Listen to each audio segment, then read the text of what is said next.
here to what is called the combo waterhole. Now that probably doesn't mean much to a lot of people, but it's important in the history of Australia. Why? Because this is where B Patterson was back in the 1800s when he wrote the words to Waltzing Matilda. And it is from here, from this basic park and rest area, that you can walk down to the actual spot.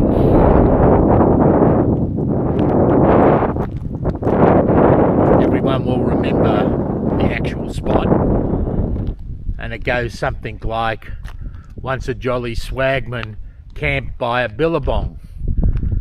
The reason that we came out here was to go and have a look at that Billabong, but as things happen, we've decided that we don't want to take the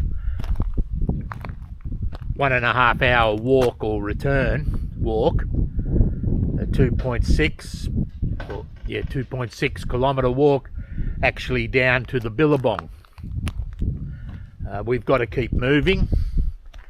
We've got other things that we need to do, but it was still good to come out to be at a place where in the 1800s Australia's unofficial national anthem was written, and to be able to get a sense that what we actually sing about when we sing Waltzing Matilda actually happened. Once a jolly swagman camped by a Billabong. Well, a Billabong is effectively 1.3 kilometres down this track here, as you can see. But there are other things to see along the way, we're told, and that's why the recommended time to allow is 2.5 hours. Unfortunately, because we need to move on, we can't afford the 2.5 hours, but certainly we will come back here again and we will go down and we will eventually show you the actual Billabong. So just so everyone's on the same page, once a jolly swagman camped by a Billabong. This is the actual Billabong area. So we've just done some more research, and effectively we are in the Channel Country of Queensland, and that waterhole that you can see is basically part of the Diamantina River, so which is obviously a massive water system, but it is in the Channel Country. So I just wanted to share that with you. We've come about 200 or 300 metres down the track just to have a look,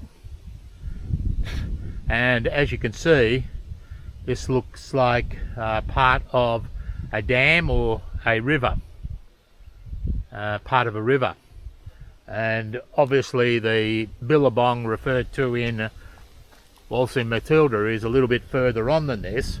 One of the things that took us was the actual rock formations here, and these were the same rock formations that we showed you earlier when we went and had a look at some dry riverbeds just out of Ilfracombe.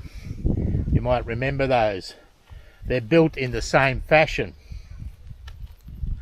which we found very interesting, simply because we're quite a few hundred kilometres north of Ilfracombe at the moment. So this was obviously a popular building method to store water, or to let water run off into particular areas. And obviously if you look at this particular area, because it is pretty dry out here, it works extremely well.